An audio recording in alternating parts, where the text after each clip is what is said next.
ይልቅ ንገራት አንተም እንደማትወዳት ጅማሬዋ ደስ ቢያሰኝም ፍጻሜዋ እንደማያምር ንገራት። ወቅታ እንደምትጥል ለሕይወት እንደማትፈልግ ንገራት። ውበት የሌላት ምስኪንና ጎስቋላ መሆኗን ንገራት። መኃልየ ሰሎሞን ላይ እንዳለችው እንደዛች ሙሽሪት ፀሐይ መልኬን አክስሎታልና አትዩኝ እንደምትለው አላይሽም አታምሪም አትላት። ለምንድን ነው የምትልመጠመጥባት? ለምንድን ነው እግሯ ስር ወድቀ የምትለምናት? አንተ ከዛ በላይ ሌላ ዓለም አለ። እንደውም ልንገር ንዑድ ክቡር የሚሆን ሐዋርያ ጳውሎስ ዳግመኛ እንዲህ አለ፣ ክርስቶስ በእናንተ ውስጥ እስኪሳል ድረስ ምጥ ይዞኛል አለ። ምጥ የሚያዝ ታላቅ ወንድም አለ። ይህን ታውቃለህ? ሐሳቡን አንተ ይህን ዓለም ተዋወቁት ወጣቶች።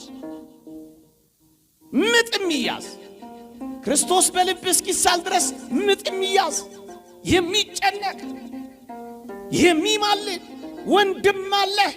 ዓለም ሁሉ ይተዋሃ እንኳን ተወህ እንደው ዓለም እኮ አይወድህ እኮ ዓለም እኮ የትኛው ዓለም ነው የሚመዝንላችሁ? ድል የነሳ የሰማዕታት ዓለም አይሻልህ? እሱ ስላንተ ያስባል፣ እሱ ስላንተ ይጨነቃል፣ ስትመለስ ይዘምራል። ዓለምህማ ልዩ ነው። ታዲያስ ዋጋ ቢስ አታድርገው። ሰውዬ ምንድን ነው የሚለው? የዚህ ዘመን መከራችንን አያውቀው። ምን እያልክ ነው የምታወራው ልትሉ ትችላላችሁ። ምናልባት ከአንዳንዶቻችሁን ፈቀቅ ያለ መከራና ፈተና ሊገጥመኝ የሚችል ይሆናል። የትኛውም መከራና የትኛውም ፈተና ይግጠምህ። ሁለት ቁም ነገሮችን ነግሬ ላብቃ። በሞቴ ስሙኝ። መከራ ስትቀበሉ ወጣቶች፣ ዛሬም ወደፊትም በሕይወታችሁ ሁሉ መከራ ከገጠማችሁ አንድ ማለፊያ መንገድ ልንገራችሁ። መከራችሁን ከክርስቶስ ጋር አሳልፉት። መከራችሁን ከክርስቶስ ጋር አብራችሁ ተቀበሉት ነው ምላችሁ። እንዴት? ንዑድ ክቡር የሚሆን ሐዋርያ ጳውሎስ እንዲህ ይላል፣ ከክርስቶስ ጋር ተሰቅያለሁ። እኔ አሁን ሕያው ሆኜ አልኖርም፣ ክርስቶስ ግን በእኔ ይኖራል።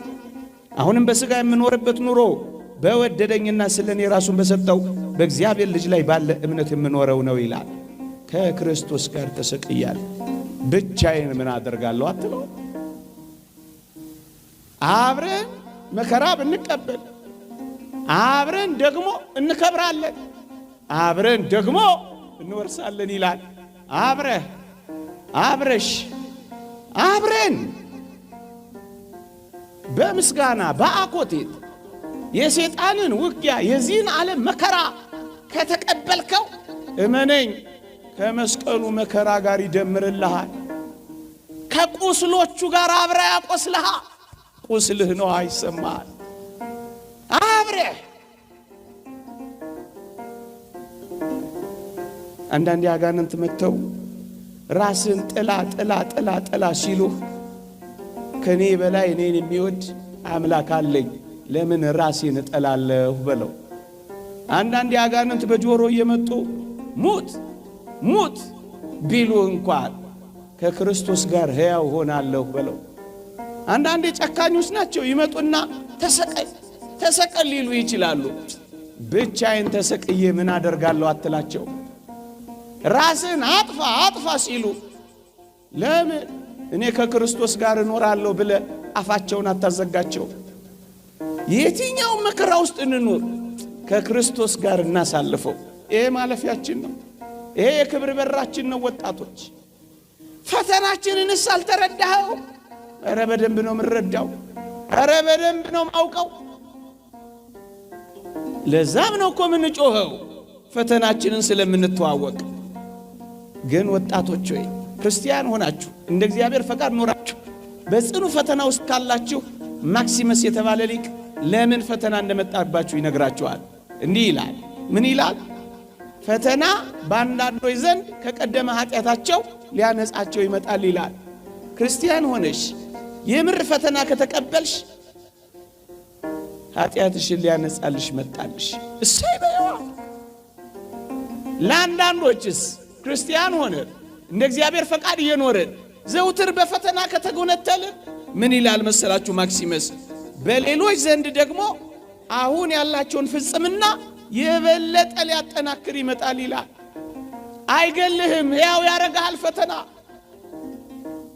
አይሰብርህም፣ ያጠነክርሻል ፈተና። አያደበዝዝህም፣ የበለጠ ውብ ያረጋል ፈተና። በአንዳንዶች ዘንድ የቀደመ ፍጽምናቸውን የበለጠ ሊያጠነክርላቸው ይመጣል ይላል። በሌሎች ዘንድስ? በሌሎች ዘንድ ደግሞ ይላል ሊመጣ ላለው ነገር እንዲዘጋጁ ይመጣል ይላል። ለሚመጣው መከራ እየሰራን መሆኑን ምን ታውቃላችሁ? ነገ በክፋት ይብሳል። ዛሬ ከተንገዳገድን ነገ እንወድቃለን። እግዚአብሔር ለነገ ሲያጠነክረን አሁን በፈተናዎች በወጀቦችና በአውሎ ንፋሶች መካከል ሊያሳልፈን ይችላል። ፈተና እንደዚህ ይመጣባል። ክርስቲያን ከሆንክ ኃጢአትህን ሊያነጻልህ የበለጠ ውብ አድርጎ ሊያሳምርህ ለሚመጣው የመከራ ዘመን ሊያዘጋጅህ ነው። በቃ ወቀው ወጣቱ እስኪ ጠይቃችሁ፣ ሌባ ባዶ ቤትን ይበረብራል? ምን በወጣው? ሌባ የሚበረብረው ሀብት የሞላውን ቤት ነው አይደለም። ጉድጓድ ምሶ ግንብ ደርምሶ የሚበረብረው የባለጸጎችን ቤት ነው። የድሆችን እንኳን ዞር ብሎ አይ። አጋንንት የፈተና ውጊያ ከከፈቱብህ ወይም ካስጨነቁሽ አንድ ነገር ትዝ ይበልሽ፣ አንቺ የሃይማኖት ባለጸጋ ነሽ። አንተ ብዙ ነገር አለህ ማለት ነው። አጋንንት ትኩረት አድርጎ በፈተና ከተጫወተብህ ባዶ አይደለም፣ ሃይማኖት አለ፣ ምግባር አለሽ፣ በትሩፋት አጌጥ። ስለዚህ ዝም ሊልሽ ትወጃለሽ። ሌባ ባዶ ቤትን እንደማይታገል ዲያብሎስም ባዶ ቤትን ሲታገል አይተን አናውቅም። ለምንድን ነው የምፈተነው ካልክ ባዶ ስላልሆንክ ነዋ። ክርስቶስ ስለተዋህደህ ነዋ። ደም ተቃብተዋል እና እያጨበጨበልህ ልታልፍ ትፈልጋለህ። ማን ያለ ፈተና እንዳለፈው አንተ ያለ ፈተና ልታልፍ ነው።